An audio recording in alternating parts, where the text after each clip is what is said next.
आज यथार्थ हॉस्पिटल का स्टॉक करीबन 8.5% से करेक्ट हुआ है। आज 28 नवंबर है। यथार्थ का 8.5% से स्टॉक करेक्ट हुआ है एंड इस करेक्शन के पीछे एक ब्लॉक डील है। तो प्रमोटर्स ने करीबन 4.4 लाख शेयर्स अपने बेचे हैं। It's around 0.5% of the equity stake. करीबन 32 करोड़ के जो अमाउंट है it exchanged hands today. So 8.5% का करेक्शन हुआ है आज and the reason behind this is the stake sale done by the promoters, right. तो प्रमोटर्स अपना माल क्यों बेचते, why do they sell their shares, why block deals are done by promoters, right. इसके 3 से 4 कुछ इंपॉर्टेंट कारण होते हैं। सबसे पहला तो एवरी बिजनेस नीड्स मनी। तो प्रमोटर्स के लिए अपने बिजनेस को एक्सपैंड करने के लिए, अपने ऑपरेशंस रन करने के लिए पैसे की ज़रूरत पड़ती है उनको। एंड इक्विटी जो स्टेक्स होते हैं उनको by selling those equity stakes और selling some part of that equity stake helps them to raise capital to fuel the expansion of their business. So that could be one reason.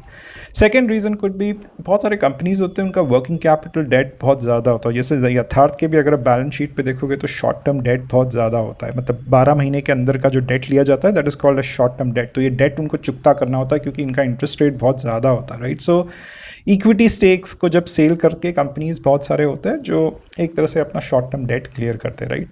तीसरी चीज़ regulations. तो मैं बहुत सारे articles पढ़ रहा था और आर्टिकल्स में रेगुलेशंस को एक तरह से लिंक किया गया है इससे, राइट। तो यथार्थ का थोड़ा हिस्ट्री है। अक्टूबर 2023 से थोड़ा इनकम टैक्स के परव्यू के नीचे ये कंपनी आई है। इनकम टैक्स के रेट्स हुए इस कंपनी में और पिछले दिसंबर में जितना मुझे याद है इनके कुछ एफडीज और कुछ इक्विटी शेयर्स, कुछ एसेट्स जो है, प्रॉपर्टीज़ जो है, इनकम टैक्स ने सीज कर ली थी, मतलब फ्रीज कर ली थी, राइट। तो ये एक डेवलपमेंट हुई थी दिसंबर 2024 में। बट 15 दिन पहले, I think this news is of 2 weeks back, the director of income tax has kind of unfrozen और रिलीज दोज एसेट्स। मतलब जो भी एसेट्स को फ्रीज किए थे वो एक तरह से फिर से कंपनी के हवाले कर दिए या फिर उसको अनफ्रीज कर दिया। जो सीज किया था उसको अनसीज कर दिया, एक तरह से आप बोल सकते हो, राइट। तो मुझे नहीं लगता कि इसमें कोई रेगुलेटरी एंगल है जितना वो आर्टिकल्स जो मैं पढ़ रहा था उसमें दिखाया जा रहा था, राइट।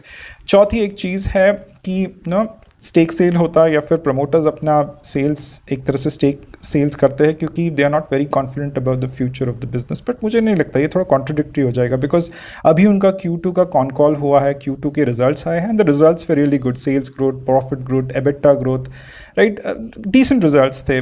ऑब्वियसली मतलब वो लोग उतना ही डिवल्ज करते जितना उनको करना चाहिए और उनको बहुत ज़्यादा पता होता है as compare to what we know about their business.